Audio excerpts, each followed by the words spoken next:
talk, hopefully we'll all understand the universe and our place in it a little bit more. So welcome to the talk, The Secret of Secrets. And just work out. What I'm going to share with you today is from the mystery school teachings. So it is not very well known. Okay. There are two forms of teachings, which is the exoteric, which is to produce writings acceptable to the authorities of the day. That comes out in the public domain. And there's the esoteric teachings, that is the uncensored thinking, reflecting the true stance of the knowledge keepers. And it is passed on from initiators to the initiates in what is a morphic resonance, passed on between generations. And to understand it, you have to be the victim of the same passion. You have to dig deep. Okay? This, ironically, in the past, they actually used to eat paper with certain words on because it used to metamorph them inside. And that is where we get the phrase Reader's Digest. So illumination is a task for the individual. It is not a group activity. And it's not easy, because it is wrapped around and wrapped around and wrapped around and wrapped around, that you have to really, really work to find it. The motto is, keep it secret, keep it safe. So the word occulting, the hidden. When a planetary body covers another one, it is called occulting, which is where we get the word occult, the hidden.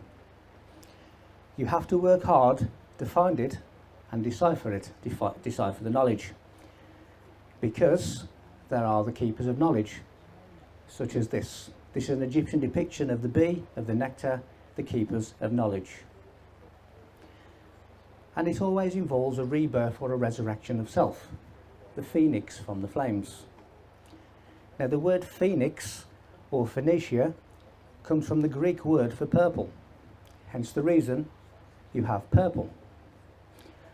And that is why we have Prince, who loved purple and sang about purple rain. So the purpose of the universe is to create the maximum degree of self-awareness, self-realization and self-consciousness, the character we call God. So the universe evolves the intellect of the character we call God. The universe is actualizing itself in the optimal way, all generating higher forms of life from itself. Therefore, it is complex life in an ascending scale. The law of evolution says that if we don't realise who we are and what we are capable of, we will be replaced. Some people need to get home to that fact rather quickly. Otherwise, there will be the last man. And things have been wiped off the earth before, so we need to be careful. So, what if God didn't create the universe, but instead the universe created God? So the purpose of the dialectic, which is really the opposite, is to take the universe from the state of maximum potential to a state of maximum actualization. The inner core logic of the universe is to keep becoming. And eventually that process will arrive at the highest point of becoming that the universe can possibly attain. In other words, the universe will inevitably create God. Now, a circle is a sacred geometric shape. It is the universe cyclic nature. As it reaches its dialectic conclusion, which is the union of opposites, rapidly, and it combines the 2 points of infinity, 0 and infinity itself. So a small dimensionless dot can become a dimensional sphere, and a dimensional sphere can become a dimensionless dot. This is where we get the monad, where the dimensionless becomes dimensional, and more on this in a moment because it is universal creation. So the infinite line can become a circle, which is linear time, enabling individuality within a specific time and space coordinate. That is what time is. It is a cycle. But once in existence, the God of evolution controls its evolution, and it is now able to reverse the process and create for itself. So our fate is in God's hands, yet God's fate is in our hands. This is why we need to work together as one to all move forward. So the question is, what if God is not the beginning, but instead it is the end? God is the telos of the universe, the end result, yet the maximum potential actualized, which is called the omega point. And here you see on the sarcophagus of the king's chamber, Alpha and Omega. So think about that over lunch. So to thinking about thought, to contemplate your own nature, is to be godlike. Now here is the advanced science that quantum physics is missing. It is advanced science, and there you can see r equals 0, which is dimensionless space, and r greater than 0, which is dimensional space. R greater than equals 0 are both combined. So the Big Bang was when the material universe was created within the dimensional universe, where the physical universe was created from r equals 0. So the dimensionless existence expanded and became the dimensional universe. That is the Big Bang. Okay. And both coexist. Now this explains Einstein's spooky action at a distance. It describes the Heisenberg uncertainty principle, which is the collapse of the wave, and other scientific conundrums. Now the language between the mental dimensionless universe and the physical dimensional universe is mathematics. Now with a mathematical transform, you can convert a function from one domain to the other, from one dimension to another dimension. An inverse transform takes you back to where you came from, the reverse. Now our body also operates in the two dimensions. The body is the physical world, and the mind is in the non-physical mental domain. So the mind at large is the merging of the thesis, which is human mind, and the antithesis, the divine mind, into the synthesis, which is the number 3, the real trinity, or the supersynthesis, which is 333. And so many people are actually seeing the number 333 at the moment. So when you have a dream at night, you are entering this dimensionless domain. Our physical eyes see in the dimensional world. Our third eye sees in the dimensionless world. The mind's eye sees the dimensionless domain where the truth resides. So what is a black hole? A black hole is where matter is transformed into dimensionless mind within black hole singularity, r equals 0, the advanced science. Converting dimensional energy into a dimensionless energy and back again. And although its equations all point that way, it is constantly missed by current day science. As long as they continue to view the universe as only dimensional matter, they will never get the answers they seek. Because there is also in coexistence a dimensionless universe of mind. So as I said, the Big Bang, from dimensionless energy came dimensional energy. Because existence comes from something or within something that already exists. So the black hole is where the dimensional energy can lose its dimensionality and return to its original dimensionless form. That is what a black hole is. It is all within the universal mind, which has a higher and a lower self. So they say in the secret teachings, below is like what is above, and what is above is what is below. And we are in the lower aspect of that.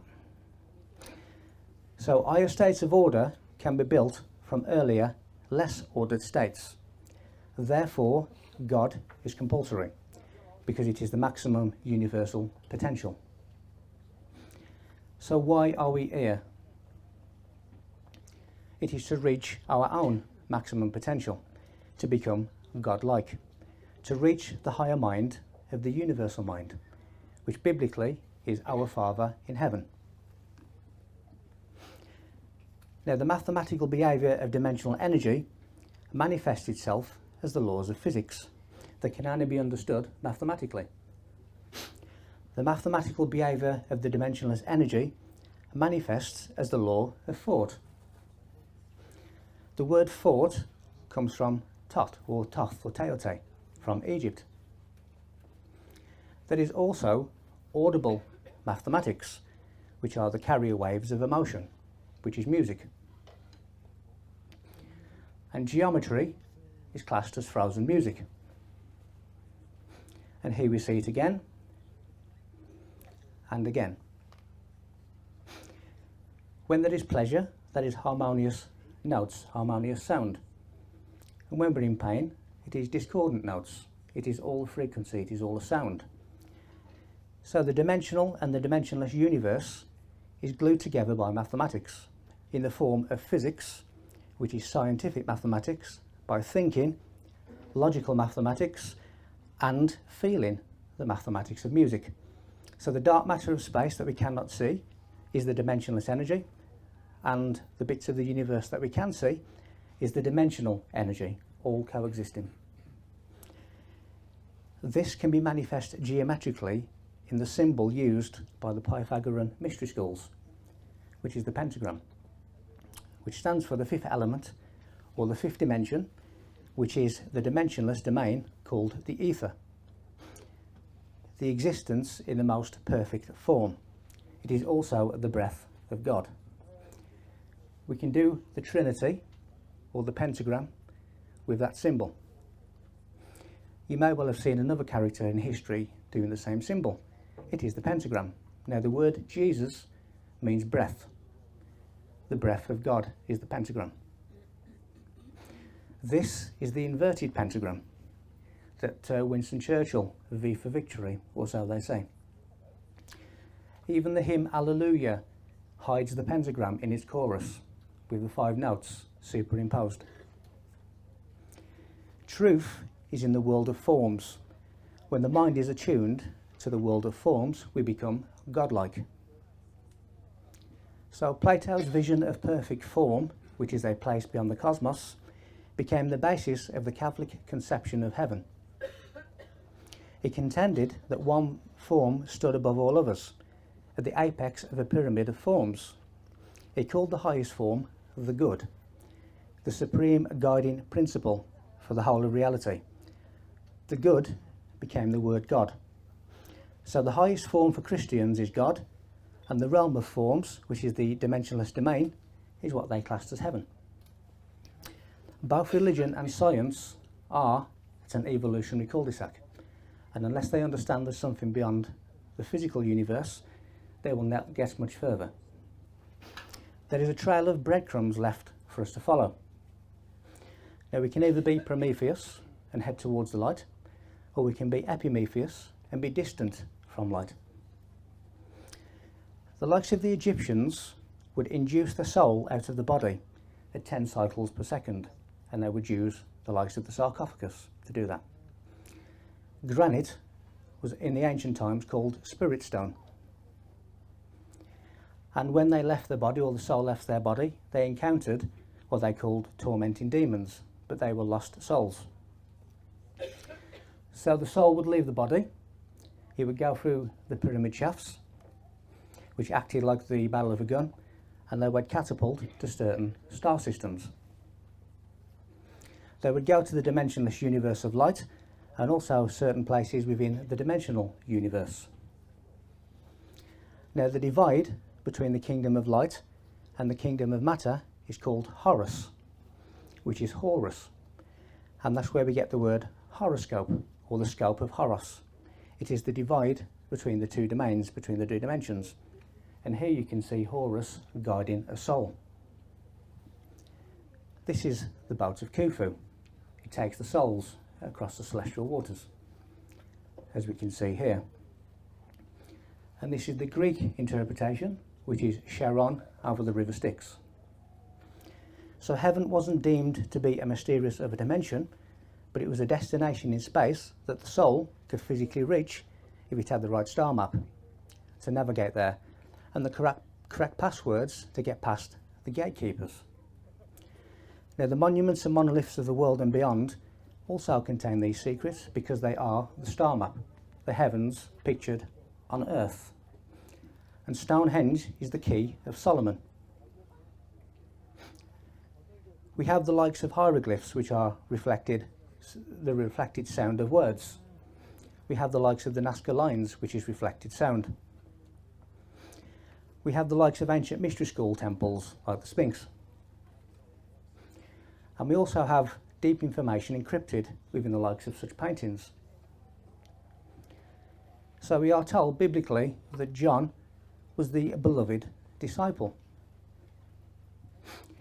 So who is the feminine looking disciple in Da Vinci's Last Supper? Let me tell you. Is it Mary Magdalene, or is it actually John, who we're told it is? It is both of them. In coded manuscript, two people are referred to in one name. The context tells you which one is being referred to. So the beloved disciple was actually two people, Mary Magdalene and Lazarus, who had a combined code name of John, and John means Gnostic, knowledge, to know. So knowledge is the true salvation. You will not find truth in faith. So, leaning away from Christ refers to Lazarus. Leaning towards Christ would be Mary Magdalene. So on this particular occasion, it's referring to Lazarus. If it had been the other way around, it would have been Mary Magdalene. Now, when you see that monument at the bottom there, that is actually the sarcophagus of the King's Chamber. And what is behind the table is the King's Chamber of the Great Pyramid. What you can't really see is that also in the King's Chamber and on Da Vinci's photograph, there is the Eye of Horus on the back wall. So John the Apostle was a disciple of John the Baptist. And John the Baptist reflects the light and bears witness to it, the light of the world. The words Mona Lisa means the light of the world. Leonardo da Vinci feminized the male. This actual picture was created by the features being brought out from the dark, from shading. So he's representing coming from dark into the light. And Leonardo da Vinci spent a lot of time in the Great Pyramid. Now the word Giza means Rostau, which means Rose Cross. Now the angles of the Great Pyramid are encrypted within the Rose Cross. Rosicrucians, Knights Templars, and so on. So this is the Knights Templars. They were illuminists, basically the path of illumination, in order to subvert the Vatican. Now what you see on the left, not very well because of the light, but it is actually the geometry of the photon. The photon is light. So the Knights Templar cross represents the geometry of the photon of light, the cross. The word pyramid, far in the middle, relates to the spiritual fire within us, the divinity within ourselves. The soul is also light. Now this is a picture of me. If you look at the face, there are no features, it is just an orb of light. And to make that a little bit more enhanced, that is my soul. When you see the white horses around the world, that also represents the solar body, the soul, as does the white horse of Christ. So we are made in the image of Dei, the image of God, light. This is God contained within the Ark of the Covenant, illuminated man, the walking ark, the body. So the Ark of the Covenant is each and every one of us. It contains the light, the Spirit of God. We are all walking Ark of the Covenants. So the kingdom of God is really Gnosticism. It is knowledge. All is dialectic in the universe. In other words, opposites. So the likes of religions are worshipping the shadow, not the true light. They are the brotherhoods of the shadows. drenched in the blood of the innocents, once in war. Now, I don't know about you, but I find something quite disturbing about this picture. Priests worshipping and spraying with holy water weapons that are going to go and kill someone. So religion is controlling, and it is divisive, just as intended. So the Knights Templars were not the Knights of Christ, as we are told, but they were Johannites, followers of John the Baptist. Which goes further back into Egypt. So we have Lazarus, who we've already met on the Last Supper, and we have John the Baptist, who was actually Osiris of Egypt. The word Osiris means open eye. It is relating to your pineal gland, Osiris of Egypt. Now, Da Vinci's John the Baptist tells us to look up, because there is a star map. As I've said, it is replicated in the monuments and monoliths of the world. But this brought them in direct conflict with the church, because science, astronomy and truth was deemed its enemy, the enemy of the church, and with it came the charge of heresy. So many of the Knights Templars and others were arrested and killed. Did I hear an opinion? Only one opinion was allowed, which is theirs, which is really where we find ourselves today. There is only one opinion that is allowed, which is the establishment, the state. Because, as Pope Leo X says, it has served as well, this myth of Christ. They wanted a certain scripture to be given to the people to believe. So the purpose of religion is to prevent the soul from ever attaining salvation and to keep people as far away from the truth as is possible. A birthright is our freedom, and yet our inheritance is bondage. And just to reiterate that, if anybody wants to look at this particular trust, the KSQV Trust of the Vatican Church, you will find that they own your soul. They own everything under this trust. And the triple crown of the Vatican relates to the three trusts, the KSQV Trust. So religions are designed to brainwash people into a state where they become mad or fanatical. So Jesus was a creation of St. Paul, or Saul, because he wanted to overthrow the Church of Rome. Now, he was also a Mithra, which is basically the religion of light, and he was a high degree, so we say, initiate of that religion. So using Gnostic illumination knowledge, he personified that into a person, which became the character we know of as Christ. Every one of us is Christ. He was never an individual. And nowhere in the Bible is the appearance of Christ ever described. So where did the famous image originate? From St. Paul, from the church, to bring down the might of Rome. The likes of Roslin Chapel and St. Paul's Cathedral are all built upon Mithra temples. So those who have the eyes to see will know these things. But you need a sharp eye. The Ock, the Orc, the open eye and the closed eye. And this is how we get to Orc from the word Ock.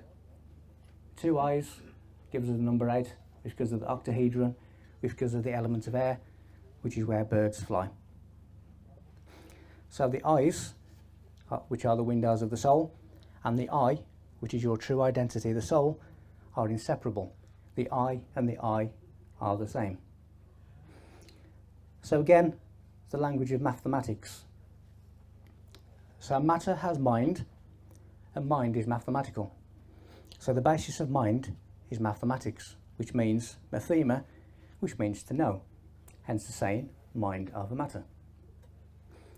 Matter is energy slowing down to be perceivable to the senses. The eye of Horus, which I've mentioned previously, is symbolically telling us that our physical senses do not lead us to the truth. The truth is beyond the physical senses. Sight, smell, because it's closest to the nose. Hearing, because it's closest to the ear. Touch and taste, the five senses. And there are three types of people in the world. The other-directed, who look upon others to define them and their life. They want to be popular, to be accepted, to be normal, and they dread rejection. They are a slave to popularity and acceptance. You then have the tradition-directed, who allow elders of religions and religious teachings to define them. Basically, they are brainwashed from the grave of long-lost prophets. Sometimes it starts very young. They are those who are completely inactive, waiting for a saviour that will never come. They never say that they are responsible for themselves. Then you have the third group, who are the inner-directed.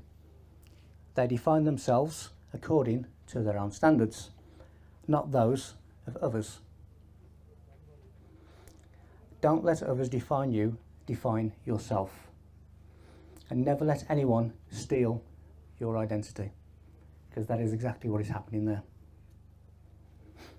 A strong mind gives you free will. A weak mind gives you determinism.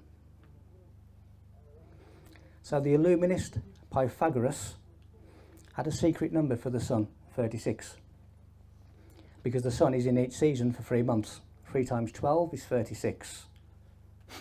There are 9 pyramids of 4 sides, which is 36. It is the cycle of renewal. It relates to the year. Biblical Enoch died age 365, the year. Mithra in Greek equals 365. The River Nile in Greek equals 365. The holy name in Greek is 365. 666, it is not a bad number. It relates to the solar year. It is the numerical sign of the sun. It is the follower of light, who is symbolised by 666. It has been misunderstood. When we see what we're told is the 666 of the devil, that is really connecting the air to the ether. The air that we breathe to the air of the ether, the air of heaven, and that is its symbol. So even truth groups continue to misinterpret the sacred symbols. Back to Rosslyn Chapel. This is Rosslyn Chapel from above, which is the cross. That cross is Orion in the heavens, which I'll go to in a moment. But Rosslyn Chapel has 33 columns all around the outside, which relates to the 33 degrees of arc in which Orion rises in the sky. So Rosslyn Chapel is not a church. It has no altar. So it is something else. When I was at school, I was told that Christopher Columbus was the first to find America. And yet in the architecture of Rosslyn Chapel, they are telling us that they were there first. As you can see, the maize and the Hollywood plant that were native to America. The Knights Templar had sailed there before Christopher Columbus, and they had connections to the Vikings. The Rosslyn Chapel Sinclair family were of Viking descent. Now this is the Kensington runestones of the Knights Templars, and we are told that scholars have not been able to work this out for many years. It took me 10 minutes. What it is telling you is that there are invisible dark forces of Earth that are influencing and trying to prevent people finding the light. That's what that says. For those who've seen the film Pirates of the Caribbean, it's relating to the Knights Templars. So again, when you look at this wonderful light inside Rosslyn Chapel, it is actually again the Orion constellation, which is there. Orion is the cross of the church. It is the cross that Emperor Constantine claimed to have seen in the sky. It is Orion. Angels and Demons, the Dan Brown film. Angels and demons relate to the stars. And when we come into this world, we come upside down. Again, a statue in Roslin Chapel and a baby upside down in the womb. It is the earth and the heavens mirrored. So here again, Roslin Chapel, because it's a sacred place, you have 7 doves and you have some suns. So what do the doves mean? The doves relate to the Pleiades, and the suns relate to a solar trinity next to the Pleiades, which is part of the star map that is left in all the monuments and all the monoliths of the world. It is Sol 1, Sol 2 and Sol 3. Now when we get the Temple of Solomon, it is really the man from Sol. They are telling us that this is where humanity comes from. And you follow the 3 major pyramids of Giza up to Orion's belt, through the neck of Taurus, towards the Pleiades, and that is where you find this solar trinity. It even relates to the Anunnaki story, because Anunnaki comes from the word Anak, which means neck. You go through the neck of Taurus. So here we are. This is why we get the Christmas tree. This is the Star of Bethlehem, and this is the star map that is represented on the ground. It even gives us this famous Christian symbol. It even gives us the famous face on Mars of Sidonian City. That is where Sol 1, the Ra star or the Christ star, is situated. It is saying that there is a race of your likeness. That is the message of the face on Mars. So the elite, which means God's chosen, are keeping a secret from us. That secret is that we're all the chosen race, not just the few who claim to be. So again, more star map. When we look at Washington DC, again we see the star map. When we look at parts of Egypt and Jerusalem, it is the leg of Taurus, the bull. It is the path of salvation mapped in the stars. So the famous Om of Hinduism is really Taurus, the bull. And you can't see it very well, but there's the Om symbol, and there is Taurus in the sky. That is the origin of the Hindu Om symbol, Taurus. Even the word Tor means bull. It is the bull on the hill. Again, Roslin Chapel. Again, we have Orion above the door in the cross. And actually, if you illuminate that, it gives you the Orion constellation above the door of Roslin. We were once a different story. So who has the answers? Well, if the creative force knows all the secrets, then logically, if you make steps towards that creative force and become godlike, then we will understand all there is to understand. The mystical knowledge leads the soul back home to the realm of light from where it came. We are all students in the university, in the universe. I was once told, enjoy your time here, you have an eternity to be elsewhere. So we may not get the chance again to be in this environment that enables us to grow so much. So our objective is not to rush to leave it. It is to make ourselves godlike so as to not want to leave it. Enjoy the experience that it gives us, as difficult as it is. See, only humans have self-consciousness, which is a higher consciousness in which we can reflect upon our own existence. We are the only species that can do that. But the unawakened sleepwalkers are using animal consciousness and not self-consciousness. They're basically just existing. And most people say, or they won't admit it, but they don't, they have no clue as to what their purpose is, who they are, or what they're doing here. Even those who think they know do not know. So the likes of Pythagoras and the Knights Templars had 10 degrees of initiation. The Templars had this in concentric circles. Pythagoras had it as a tetrasitis. Only the graduates of the mystery degrees were allowed to see him. The outer circle, they were called the listeners. So in planetary terms, you have Mercury, which is the inner degree of the solar system. It is the inner sanctum. It is closest to the light, the sun, which gives us Hermes, which gives us Mercury, and the Hermetic teachings. So truth is like archaeology. It's an archaeological knowledge. You have to find it. You have to dig within yourself to find it. When hidden treasure is referred to, it relates to secret knowledge. Hidden treasure is the code for secret knowledge. And wise men, if they try to speak their language to the common herd instead of its own, cannot possibly make themselves understood. So the likes of truth groups are given false information, which they run with as truth. We have to do things differently, otherwise we become just an endless echo, an eternal resonance, an endless circle, never evolving. The likes of Rosslyn Chapel again conceals the biblical Dead Sea Scrolls. What is in them, or more importantly what is not in them, could actually destroy religion. I know where the Templars hid them in Rosslyn Chapel. This is just a few of the secrets of Rosslyn. Secrets that only the chosen few are permitted to know.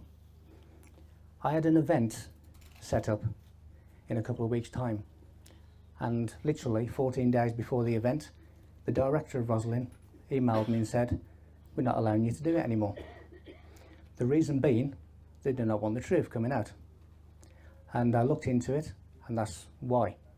They basically don't want me to go there with a group to point out the things that Rosslyn contains, so it is exposed as truth, and they banned me from Rosslyn Chapel. So what am I doing here? Again, the purpose of existence is to locate or to reach your maximum potential, your self-realization leading to that maximum potential. And in order to do that, you must know yourself in order to understand the universe. Our DNA has both a physical and a mental component. DNA is teleological, which means it is designed. It directs its own evolution and intuits how to get there. Molecules and atoms have mind. They know how to make themselves more complex because of the law of evolution, the rules of which are mathematical. This is the basis of mind. All matter has mind, and all matter is mathematical. As Pythagoras said, all is number. I have seen the clouds turn into numbers. Everything is a reality that we don't understand. It is the push from Egyptian times for one world, where mind and matter are impenetrable. It is a one world order that was spoken about in ancient Egypt. In this state, when we all act as one, when we all work together, when someone suffers, we all suffer, so we put an end to suffering. Instead of what we currently have, which is "I'm all right, Jack, screw the rest." Humans have a greater soul-like component. When we connect to our divine spark, our own soul, we retune to a higher frequency, which is the divine frequency.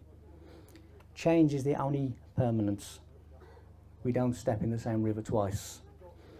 So in conclusion, who am I? Just to reiterate, you are the whole separated into different parts. It is holonism, which is the whole that is greater than the sum of its parts. It is individualism, which is critical to the creation of the greatest conceivable whole. As we expand ourselves, the whole expands itself.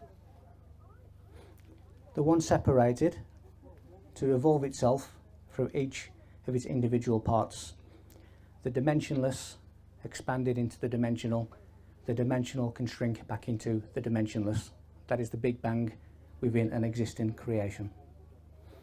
Just like the wave is distinct from the ocean, but it is fundamentally connected to it. So the purpose of the universe then, again, is to create maximum potential of self-awareness. Having its end within itself, its beginning and its end within itself. Self-consciousness has to have otherness in which to compare itself. Therefore, self-consciousness had to create another self-consciousness to observe and learn what it is to be itself. Just like a baby learns how to be a human by watching its parents. So how can God develop as a self-consciousness without something upon which to contrast itself?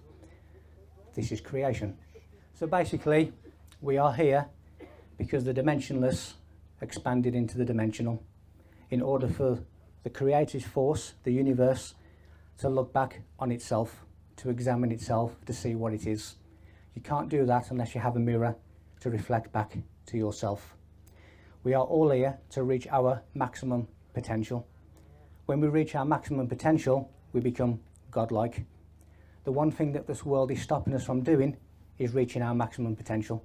It stops at nothing to prevent us from ever expanding. It tries to keep us small when we should be big. Thank you very much for your time and have a great weekend.